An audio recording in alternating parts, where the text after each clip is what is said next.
Hoy vamos a hablar de una técnica muy interesante en la neurociencia que nos ayuda a estudiar estructuras cerebrales en individuos neurológicamente intactos.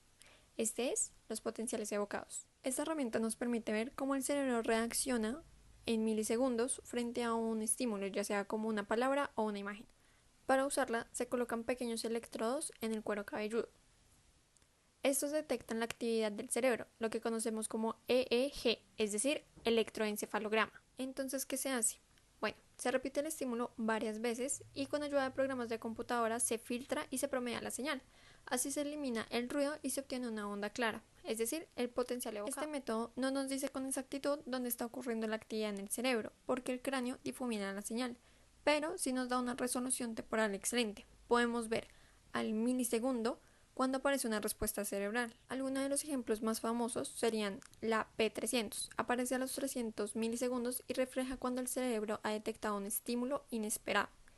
Y la N400. Aparece a los 400 milisegundos y se relaciona con la comprensión del significado. Por ejemplo, si escuchamos: la pizza estaba muy caliente para ser bebida.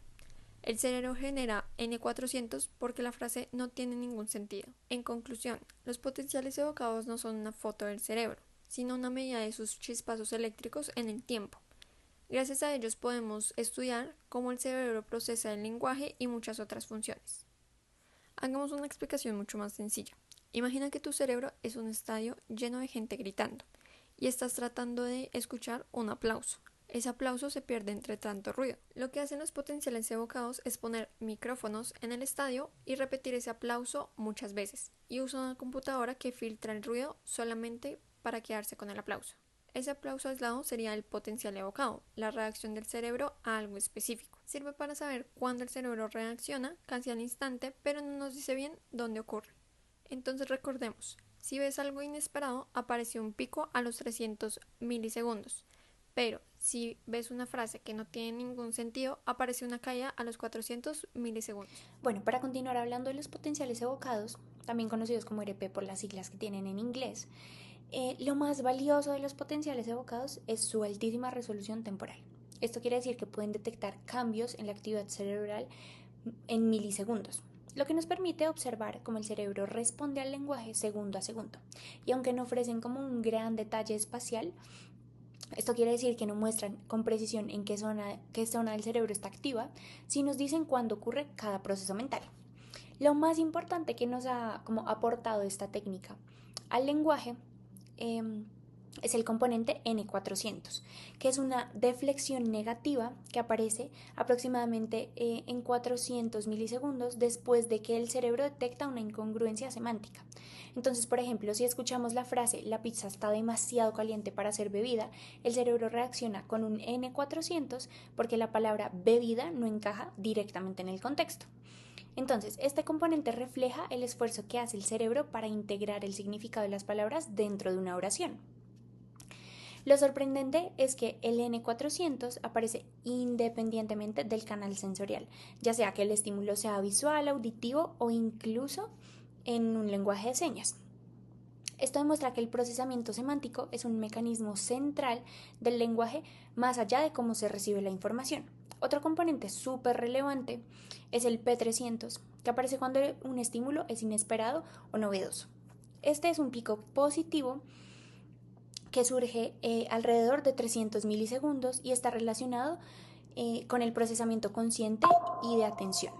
Entonces, en varios estudios lingüísticos se ha utilizado para explorar cómo el cerebro responde a palabras nuevas, poco frecuentes o que rompen con lo esperado. Además, los ERP han sido fundamentales para estudiar el lenguaje en poblaciones clínicas, por ejemplo, en personas con afasia. Esto quiere decir que tienen dificultades para hablar o comprender el lenguaje. Y esta técnica permite evaluar su nivel de comprensión semántica, incluso cuando no pueden responder de forma verbal. También se ha usado en investigaciones sobre el desarrollo del lenguaje en niños, ayudando a identificar patrones tempranos de procesamiento lingüístico. Y ya como para resumir, los potenciales evocados nos ofrecen una ventana privilegiada al funcionamiento del cerebro mientras que se procesa el lenguaje.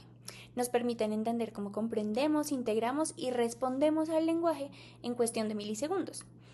Gracias también a esta técnica, hoy sabemos que el cerebro reacciona de forma distinta ante palabras esperadas o inesperadas, congruentes o incongruentes, y que estos procesos terminan siendo medibles, observables y profundamente Y en las relevantes. ventajas de los potenciales evocados encontramos muchas ventajas, por ejemplo, una excelente resolución temporal que permite detectar un cambio en la actividad cerebral y en el orden de milisegundos.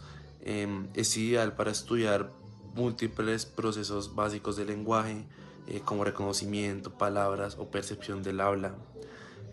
Como otra ventaja que podemos encontrar aquí son los no invasivos, que en estos se registran electrodos en el cuero cabelludo sin necesidad de cirugía ni exposición a la radiación. En otra ventaja que podemos encontrar está el costo relativamente bajo, es más accesible que técnicas como el fMRI o el PET. En otras ventajas que podemos encontrar, encontramos la posibilidad de estudiar secuencias de procesamiento. En estas se permiten ver en qué momento exacto ocurre un proceso cognitivo, como por ejemplo el N400 en el procesamiento semántico. Y por último, otra ventaja que podemos encontrar es unas que son aplicables a distintas poblaciones. Se puede usar en niños, adultos mayores o pacientes con dificultades neurológicas, incluso en quienes no pueden realizar tareas complejas dentro de un Los escáner. potenciales evocados son una técnica que mide la actividad eléctrica del cerebro en respuesta a un estímulo específico como un sonido, una imagen o una palabra. Esta técnica ha sido muy valiosa para que entendamos cómo procesamos la información, pero también presenta muchas desventajas. La primera limitación es su baja resolución espacial. Entonces, esto significa que aunque podamos saber en qué momento exacto ocurre la actividad cerebral, no podemos identificar con precisión la región exacta del cerebro que se está activando, en comparación con técnicas como la resonancia magnética funcional. Los potenciales evocados nos dicen cuándo ocurre algo, pero no con claridad en dónde ocurre. Otra desventaja importante es que requieren un alto número de repeticiones del estímulo. Entonces, para obtener un registro confiable, el mismo estímulo debe presentarse muchas veces y la señal se promedia. Esto puede hacer que la tarea sea larga, aburrida o incluso cansadora para los participantes, lo que en algunos casos afecta a los resultados. Además, los registros de los potenciales evocados son muy sensibles al ruido, a las interferencias, los movimientos de los ojos, parpadeos, tensión muscular o incluso pequeñas distracciones pueden generar señales que se confunden con la actividad cerebral, obligando a descartar ensayos o aplicar muchos filtros o correcciones.